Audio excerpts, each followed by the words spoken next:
देश में एक और नई चर्चा को इस वक्त जन्म मिला है और वो है एक देश एक चुनाव की बात। हालांकि इसको लेकर पहले भी कई बार चर्चा होती रही है। पहले भी कई बार बीजेपी नेताओं की तरफ से, खासतौर से प्रधानमंत्री की तरफ से ये कहा गया है कि एक देश एक चुनाव होना चाहिए, इससे देश को बहुत फायदा होगा। लेकिन कल से इस बात को लेकर बहुत सारे कयास लगाए जा रहे थे और आज ये क्लियर हो गया। हमारे देश में हर साल चुनाव होते हैं, हर साल कहीं ना कहीं। हर साल क्या होता है कि 5 राज्य, देश के 4-5 राज्य ऐसे होते हैं जहां पर कोई ना कोई चुनाव होता है। अब ऐसे में बताया जाता है कि करोड़ों रुपए खर्च होते हैं। तो इस तरह की कोशिश हो रही है कि देश में एक साथ लोकसभा के और सभी विधानसभाओं के चुनाव हों। हालांकि इसको लेकर बहुत से कानूनी पहलू हैं, संवैधानिक संशोधन करने होंगे, लेकिन इसके अलावा कुछ और भी रास्ते निकालने की कोशिश हो रही है और उन रास्तों को लेकर बहुत सी राजनीतिक बयानबाजियां शुरू हो चुकी हैं। लेकिन एक देश एक कानून की प्रक्रिया को आगे बढ़ाने के लिए एक कमेटी का गठन किया गया है और उस कमेटी के अध्यक्ष बनाए गए हैं देश के पूर्व राष्ट्रपति रामनाथ कोविंद। सरकार ने एक राष्ट्र एक चुनाव पर काम करना शुरू कर दिया है और इसको लेकर कमेटी भी बना दी गई है। अब इसको लेकर आगे की प्रक्रिया क्या रहेगी यह आने वाला वक्त बताएगा। लेकिन कल से ही इस बात को लेकर चर्चा थी जब यह खबर आई कि विशेष सत्र बुलाया गया है संसद का 18 सितंबर से 22 सितंबर तक और फिर उसके बाद से ही राजनीतिक बयानबाजियों का दौर शुरू हो गया। राजनीतिक बयानबाजी किस तरह की निकलकर सामने आ रही है, बीजेपी के नेता, विपक्ष के नेता क्या कुछ कह रहे हैं, वो आप सुनिए।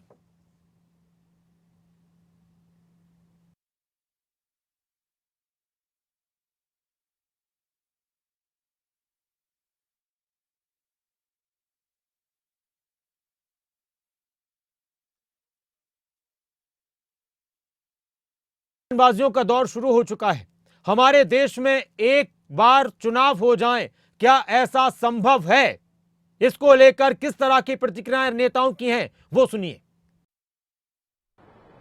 वन नेशन वन इलेक्शन ये आज की आवश्यकता है और इसलिए भी महत्वपूर्ण है क्योंकि मैं उत्तर प्रदेश जैसे राज्य की दृष्टि से भी देखता हूं, बार बार इलेक्शन विकास के कार्यों में बाधा पैदा करती है क्योंकि इलेक्शन की एक प्रक्रिया को कम से कम 1.5 महीने का समय लगता है और 1.5 महीने का एक कार्यकाल विकास की सभी प्रक्रिया को या नए नीतिगत निर्णय लेने में, विकास की प्रक्रिया को तेजी से आगे बढ़ाने में कहीं ना कहीं बाधक हो जाती है।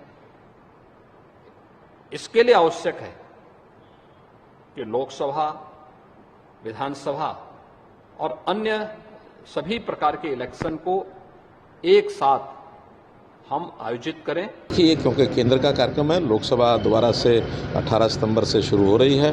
अब लोकसभा में क्या क्या आएंगे प्रस्ताव, तो फिर लोकसभा के अंदर ही पता लगेगा, उससे पहले कुछ नहीं आएगा। मोदी जी की हमेशा देश को विकास की ओर ले जाने की सोच है, एक भारत श्रेष्ठ भारत की सोच है। दुनिया का नेतृत्व भारत करे, दुनिया का अग्रणी देश भारत बने, उस दिशा में उन्होंने जो वन नेशन वन इलेक्शन जो अवधारणा है, निश्चित रूप से ये देश को अग्रसर करने वाली है, उन्नति की ओर ले जाने वाली है। और इसके लिए आज जो आयोग बनाने का निर्णय हुआ है और श्री रामनाथ कोविंद जी जैसे व्यक्ति जिनका इतना लंबा अनुभव रहा है, देश के राष्ट्रपति रहे हैं, तो निश्चित रूप से बहुत ही उनका इस पद को स्वीकार करना, इस दायित्व को लेना, ये अपने आप में बहुत बड़ी बात है और हम इसका स्वागत करते हैं कि इस प्रकार की व्यवस्था देश के अंदर लागू होनी।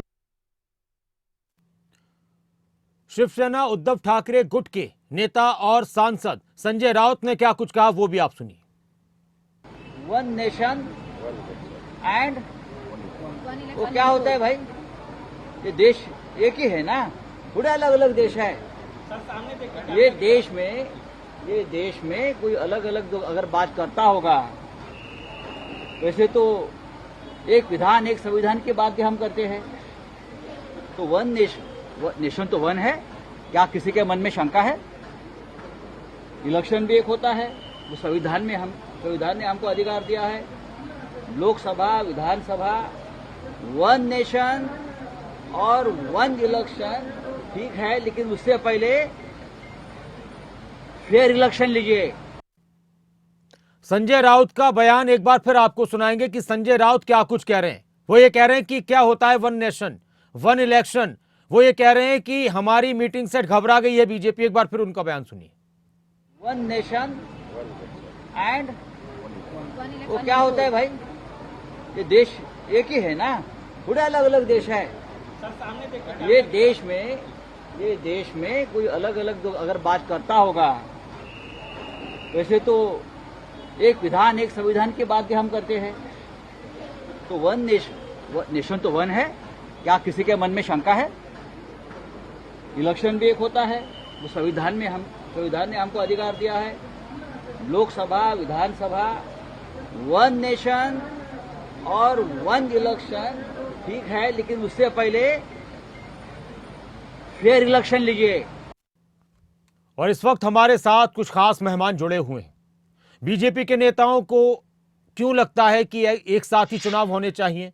कांग्रेस के नेताओं को क्यों नहीं लगता? उनको ऐसा क्यों लगता है कि बीजेपी घबराई हुई है? और राजनीतिक विश्लेषक इस बारे में किस तरह से इसकी समीक्षा करते हैं? हमारे साथ रमन सिंह जी हैं कांग्रेस से। नमस्कार रमन सिंह जी। हमारे साथ रामराज शर्मा जी हैं बीजेपी से। नमस्कार रामराज शर्मा जी। और हमारे साथ संदीप चौधरी जी जुड़ चुके हैं, राजनीतिक विश्लेषक। नमस्कार संदीप चौधरी जी, स्वागत है खबर अभी तक पर। एक बात बताइए रामराज जी, कांग्रेस के नेता, विपक्ष के नेता ये कह रहे हैं कि ये सिर्फ नया शगुफा है, इंडिया गठबंधन की मजबूती को देखकर बीजेपी घबराई हुई है और इसलिए अब इस तरह की कोशिशें हो रही हैं। बीजेपी उन राज्यों के चुनाव में एक साथ नहीं जाना चाहती, यानी एक साथ जाना चाहती है जिन राज्यों में विधानसभा के चुनाव होने, उनमें हार का डर है, इसलिए बीजेपी की एक कोशिश है कि एक साथ लोकसभा और राज्यसभा के चुनाव करा दिए जाएं। देखो, देवतुल्य प्रधानमंत्री आदरणीय नरेंद्र मोदी जी की अगुवाई में हमारा देश तरक्की कर रहा है, चाहे रक्षा क्षेत्र हो, चाहे आर्थिक सिचुएशन में हो, और चंद्रयान पे भी हमने, चंद्रमा पे भी हमने झंडा गाड़ा है। अब सूर्य पे जाने की तैयारी हो रही है। विदेशों में हमारी धाक जमी है और पहले हमारे प्रधानमंत्री विदेश में जाते थे, कोई पूछता तक नहीं था। अब वहां के राष्ट्राध्यक्ष, शासनाध्यक्ष मिलने की होड़ लगी रहती है, जैसे कोई मान लो देवता आया हो। और रही बात, इस पे आ जाते हैं वन नेशन वन इलेक्शन। ये बहुत ही ऐतिहासिक फैसला है। करीब 70,000 करोड़ के करीब हमारे देश का पैसा बचेगा, हमारा टाइम कम खराब होगा और जनता जनार्दन को समय मिलेगा, सरकार को अपना काम करने का पूरा मौका मिलेगा। योजनाएं बीच में रुक जाती हैं। आज वहां आचार संहिता लग रही है, वहां आचार संहिता लग रही है, यहाँ की फोर्सेस वहां जा रही है, वहां की फोर्सेस यहाँ आ रही है। ये तो बहुत ही बड़ा ऐतिहासिक फैसला है। मैं तो विपक्ष वाले भाइयों को भी कहता हूँ, आप भी इसका समर्थन करो। कोई देश हित का कार्य होता है तो आपने उसका समर्थन करना चाहिए। ये देश की देवतुल्य जनता जनार्दन आपको देख रही है। आप जो नौटंकी कर रहे हो, आपने जो डिवाइड एंड रूल की नीति अपनाई है, भाइयों को भाई से लड़ा रहे हो, तो ये सब कुछ देश की जनता देख रही है। देश की जनता आपको नकार चुकी है। उनको एक ही शख्स याद आता है जो देवतुल्य है, जो किसी महान आत्मा का पुनर्जन्म है, वो है आदरणीय नरेंद्र मोदी जी। ठीक है रामराज जी, ठीक है, मैं आता हूं सर आपके पास। रमन सिंह जी, प्रधानमंत्री नरेंद्र मोदी देवतुल्य हैं, ये आपने उनसे सुना। उनका ये कहना है कि ऐतिहासिक फैसला लिया जा रहा है तो सपोर्ट करना चाहिए, इससे देश का फायदा होने वाला है। देखिए नासिर भाई, धूल चेहरे पे लगी थी और साफ आईना करते रहे। समय की मांग तो कुछ और भी थी। लगभग ये चीजें तब से कयासों में थी जब से कर्नाटका के चुनाव आए हैं। इंटरनल सर्वे बीजेपी का 5 राज्यों का आ चुका था, इसलिए अंदर की बौखलाहट साफ दिखाई दी।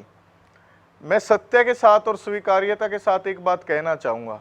रात के अंधेरे में संसद के परिसर में कौन सा पैगाम देना चाहती है सरकार कि सेशन से पहले विपक्ष से चर्चा तक नहीं की गई? ये तो राइट्स हैं संविधान में हर पार्टी के। कोई चर्चा नहीं विपक्ष में बैठे हुए लोगों से कि हमने सेशन बुलाना है। चलो ठीक है, ये घबराहट है जब से महागठबंधन जब से इंडिया की मीटिंगें हो रही हैं गठबंधन की। जैसे जैसे गठबंधन की मीटिंगें बढ़ती जाएंगी, आगे के शेड्यूल आते जाएंगे, ये बौखलाहट और ये घबराहट इनकी बढ़ती जाएगी। दूसरी बात, मूल स्वरूप जब तक ये चीज़ जनता के सामने नहीं आ जाती, और इसका समर्थन या इसका विरोध कैसे किया जा सकता है जब तक ये बिल पास होकर सामने ना आ जाए। आज तो सिर्फ कयास लगाए जा सकते हैं, लेकिन नहीं, कयास पास के भी हो साथ जाएगा। अगर पास तो हो जाएगा, जब बिल लाने की तैयारी शुरू हो चुकी है, कमेटी का गठन हो चुका है और विपक्ष भी अपना अगर सहयोग दे दो तो और भी अच्छी बात रहेगी। इससे आपको नहीं लगता कि देश को फायदा होगा? जो बार बार चुनाव होते हैं हमारे देश में, हर साल कहीं ना कहीं चुनाव हो रहे होते हैं, और ये कहा भी जाता है, इसमें है भी कि हर चुनाव में अलग तरीके से पैसे के खर्च करने होते हैं, तो उसका फायदा होगा देश को। देखिए, ये बात बाद का विषय है। विषय ये है, सबसे पहले जब सरकार सेशन बुलाना चाहती थी नासिर भाई, तो विपक्ष से ना कोई सलाह मशवरा किया गया, जो कि राइट्स हैं संविधान के। नासिर भाई, संविधान से शुरू से छेड़खानियां हो रही हैं। पहली बात ये है कि हम समर्थन और विरोध की बात तब करेंगे ना, तब मूल स्वरूप ये बिल अब ये आ रहा है कि नहीं आ रहा, सिर्फ ये कयास ही है ना। सच्चाई ये कि जब तक मूल स्वरूप ये सामने नहीं आ जाता, जब तक विरोध और समर्थन की बात का तो सवाल ही पैदा नहीं होता।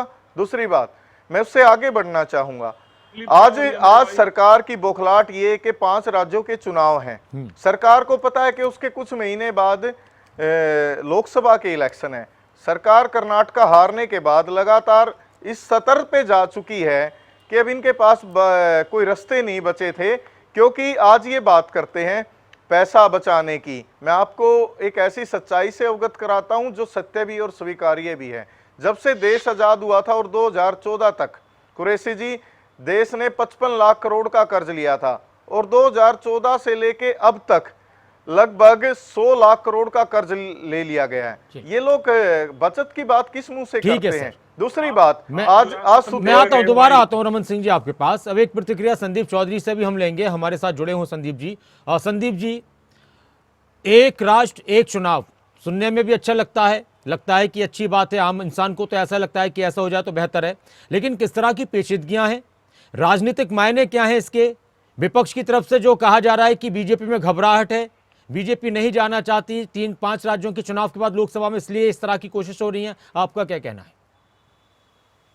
देखिए नासिर भाई, चाहे हेलो जी, आपकी आवाज है। देखिए नासिर भाई, चाहे दिखाई ना दे, शामिल जरूर होता है। हर आत्महत्या के कातिल जरूर होता है।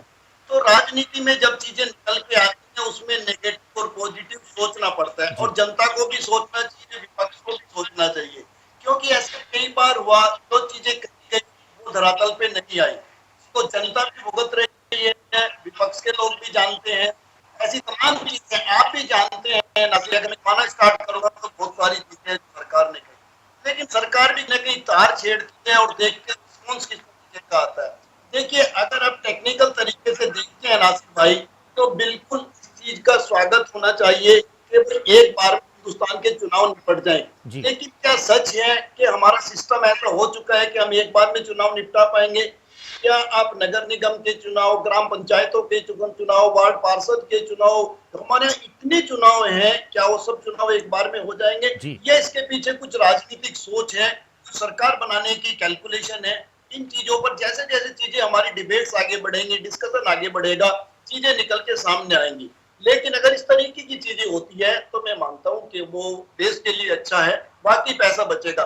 लेकिन पैसा बचाने के लिए नासिर भाई केवल इलेक्शन नहीं है, पैसा बचाने के लिए हमें यह भी देखना पड़ेगा कि हमें पैसा मूर्ति बनाने में खर्च करना है या हॉस्पिटल बनाने में खर्च करना है। हमें यह भी देखना पड़ेगा कि हमें अपनी शान और शौकत पे जहाजों में खर्च करना है या हमें बच्चों की शिक्षा पे खर्च करना है। हमें ये भी देखना पड़ेगा, अभी मेरे एक साथी कह रहे थे हिंदुस्तान विश्व गुरु हो गया, हिंदुस्तान के विदेशों में साख बढ़ रही है। आप मुझे ये बताइए, क्या मैन्युफैक्चरिंग में हमने किसी देश को घटा दिया है या हमने जॉब ज्यादा क्रिएट कर दी है? हम किस चीज में दुनिया को घटा रहे हैं? विश्व गुरु हम किस दिशा में बन रहे हैं? अपने अभी मणिपुर की घटना को लेकर के हम विश्व गुरु बन रहे हैं, या हम कुलदीप सेंगर की बात को लेकर के विश्व गुरु बन रहे हैं, या हम चिन्मयानंद की चीजों को लेकर के गुरु बन रहे हैं, या हमारे जो उनकी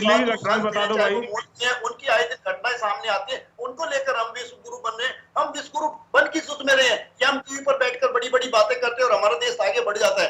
बातें करने से दिल्ली की बात भी बता दो आप, साबित करना। दिल्ली में 16 साल की लड़की का क्या कसूर था? चाकुओं से गोद डाला। दिल्ली का मुख्यमंत्री वहां पे शोक प्रकट करने भी नहीं गया। अच्छा होता वहां पे उस परिवार को 1 करोड़ रुपए आर्थिक मदद देता, उस परिवार को एक सरकारी नौकरी देता। इसमें दिक्कत क्या बताइए ना। हम हर मामले में पारदर्शी है मेरे भाई, पारदर्शिता का आधार, पारदर्शिता पर तो अभी एक सवाल उन्होंने उठा दिया रमन सिंह ने कि एक बार डिस्कस होता विपक्ष के साथ, सत्र को बुलाने के अचानक से ट्वीट किया जाता है। ये तो नया तरीका देश में देखा गया है कि इस विशेष सत्र के लिए ट्वीट किया गया है, एक्स पर पोस्ट डाली गई है। हालांकि 15 दिन पहले एक प्रक्रिया की 15 दिन पहले बता दिया जाता है, लेकिन फिर भी इसको तो गलत माना जा रहा है बहुत सारे लोगों के जरिए।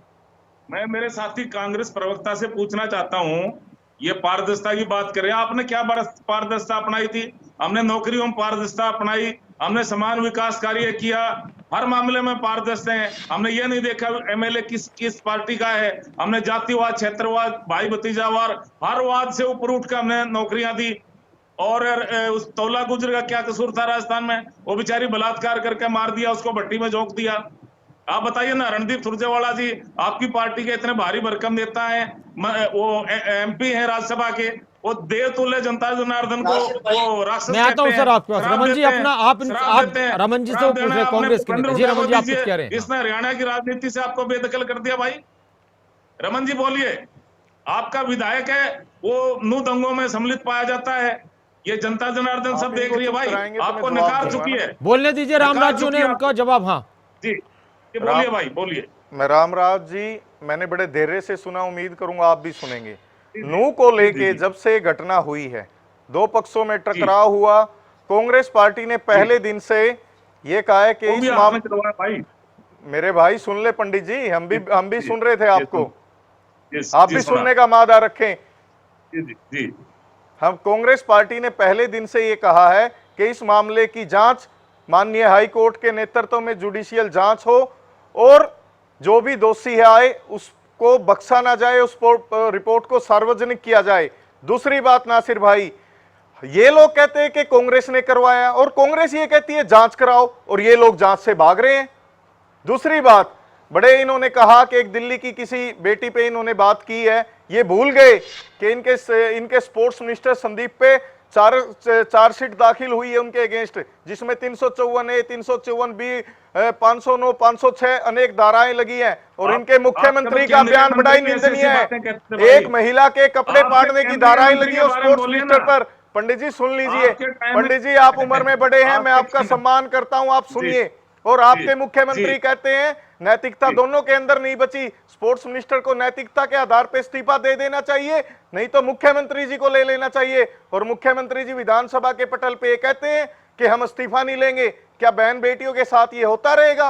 अच्छा, एक बात में आपसे, ठीक है, मेरा एक सवाल और है रमन जी आपसे। नासिर भाई दूसरी बात, रमन जी एक सवाल और है कि अगर एक नेशन एक चुनाव वजूद में आता है, एक राष्ट्र एक चुनाव हकीकत बनता है, तो क्या इसका फायदा बीजेपी को ही होगा? देखिए नासिर भाई, मैं आपको एक चीज स्पष्ट कर देता हूं, बीजेपी को रत्ती भर भी फायदा नहीं होगा। हम चुनाव के लिए आज भी तैयार हैं, जब मर्जी करा लो। चुनाव से भागने के रास्ते, अपने आप को बचाने के रास्ते बीजेपी ढूंढ रही है, क्योंकि हिंदुस्तान की आवाम ने तय कर लिया है कि इस झूठी सरकार को, झूठे वादों की सरकार को, जिसने हर तरह से आग लगाई है, मणिपुर से ध्यान भटकाने के लिए नू में आग लगवाई गई। और दूसरी बात, आज ये हर मुद्दे से भाग रहे हैं, सच्चाई से भाग रहे हैं। नासिर भाई, हम तो चुनाव के लिए आज भी तैयार हैं, कल भी तैयार हैं, परसों भी तैयार हैं, लेकिन भाग रही है तो भारतीय जनता पार्टी भाग रही है, क्योंकि इनके मन में खोट है। ठीक है रामराज जी, दरअसल एक राष्ट्र एक चुनाव, चुनाव का शब्द तो है, लेकिन आप चुनाव से भाग रहे हैं, यही बात विपक्ष के और भी नेता कह रहे हैं। शिवसेना के नेता भी ये कह रहे थे कि ये चुनाव से भागना चाहता, चुनाव ही नहीं कराना चाहते। ये मेरे भाई है, मैं इनसे पूछना चाह रहा हूँ, आपको दिक्कत क्या है? कोई ऐतिहासिक फैसला जनहित में लिया जाता है, इससे राष्ट्र का पैसा बचेगा, समय बचेगा। वैसे एक बात बताइए, अभी मल्लिकार्जुन खड़गे, रामराज जी, अभी कांग्रेस के मल्लिकार्जुन खड़गे ने नोटबंदी का जिक्र किया, वो भी एक ऐतिहासिक फैसला था, उसको भी ऐतिहासिक मानते हैं आप? उससे जो देश को नुकसान हुआ, देश के नुकसान की बात वो कर रहे थे। नहीं, वो भी ऐतिहासिक फैसला था, खड़गे जी के पास में खड़ा धन होगा, इसलिए उनको दिक्कत आ रही है, इसलिए उनको दिक्कत आ रही है, सब कुछ बंद हो गए, और आज आप बात करते हो कि ये ऐतिहासिक फैसले थे। जिनके पास अवैध पैसा था उनको दिक्कत आ रही है, खड़गे जी ने पैसा दबा रखा होगा, उनको तकलीफ हुई होगी। संदीप जी, ये बात अब चल तो पड़ी है और कमेटी भी बन चुकी है, लेकिन बहुत सारी संवैधानिक संशोधनों की जरूरत होगी। उसके अलावा 15 राज्यों की सहमति भी होनी चाहिए। एक प्रक्रिया ये भी आ रही है कि हो सकता है कि 2 बार चुनाव हो हमारे देश में। संदीप जी, इस बात पर आपका क्या कहना है? इसके अलावा जिस तरह से इस चीज को आगे बढ़ाने का अब काम शुरू हुआ है, ये कहां पर जाकर रुक सकता है और कितना हकीकत में बदल सकता है? एक तो यह है कि जिन राज्यों में इस साल चुनाव होने हैं उनके चुनावों को आगे बढ़ा दिया जाए, और जिन राज्यों में अगले साल अक्टूबर में विधानसभा के चुनाव होने, नवंबर में होने, उनको पीछे किया जाए, यानी उन सरकारों को भंग कर दिया जाए और तब लोकसभा के चुनावों के साथ कराए जाएं। देखिए नासिर भाई, ये बड़ा टेक्निकल चीज है और इसके पीछे बहुत गहरी सोच समझ है। अच्छा। आप ये देखिए, पिछले अगर हम कुछ विधानसभा चुनावों की बात देखें तो कहीं ना कहीं मोदी सरकार पर एक प्रश्न चिन्ह खड़ा हुआ है कि क्या सरकार की इमेज डाउन हो रही है, क्या मोदी जी का जादू नहीं चल रहा है। ये हर जगह चर्चा का विषय है। और जिस तरीके से विपक्ष इकट्ठा हो रहा है, तो आज की तारीख में 2024 से पहले जो 4-5 स्टेट्स के चुनाव होने हैं, अगर बाय चांस वहां पर बीजेपी सरकार फेल हो जाती है, जिस तरीके की टक्कर की और चीजें निकल के आ रही जनता भाई पर कहीं भी नहीं है चीजें, तो उससे क्या होगा, 2024 का जो है उसमें कहीं न कहीं बीजेपी को नुकसान हो जाएगा, विपक्ष को माइलेज मिल जाएगा। इसलिए सबसे ज्यादा संविधान में छेड़छाड़ आपने करी, आपने संविधान से छेड़छाड़ की बात करी, इमरजेंसी आपने लगाई। एक मिनट सर, रामराज जी, वो संदीप चौधरी बात कर रहे हैं, मैं आता हूँ आपके पास। हाँ, संदीप अपनी बात पूरी करें। बात कौन कर रहा है? विधानसभा जाती है, उसके बाद लोकसभा आती है, तो मुझे लगता है फिर लोकसभा का चुनाव निकालना मौजूदा सरकार के लिए मुश्किल हो सकता है।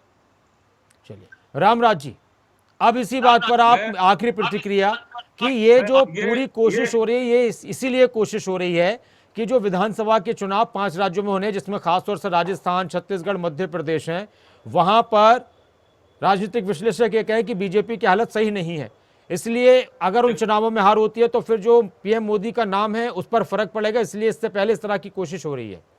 देखो ऐसा है, ये ऐतिहासिक फैसला है। कोई भी ऐतिहासिक फैसला लिया जाता है तो जनता जनार्दन उसकी जय जयकार करती है।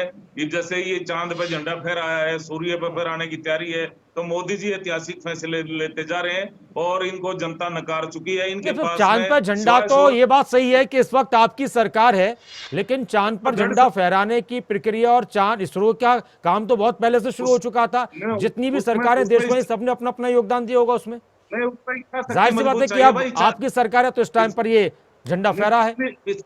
पिछली सरकारों की इच्छा शक्ति मजबूत नहीं थी, विदेशों में हमारी धाक बनी है। अच्छा। आर्थिक स्थिति भी हमारी बहुत बढ़िया हुई है, रक्षा के क्षेत्र में मात्र निर्भर बने हैं, हर मामले में पारदर्शी। हरियाणा में भी नौकरियों में पारदर्शिता बरती, हमने समान विकास कार्य बनाए हैं, बिना खर्ची के हमने नौकरी दी है। हरियाणा एक, हरियाणा हुई एक, सबका साथ, सबका विकास, सबका विश्वास। रमन जी, संक्षेप में जल्दी से एक प्रतिक्रिया। तकलीफ क्या है?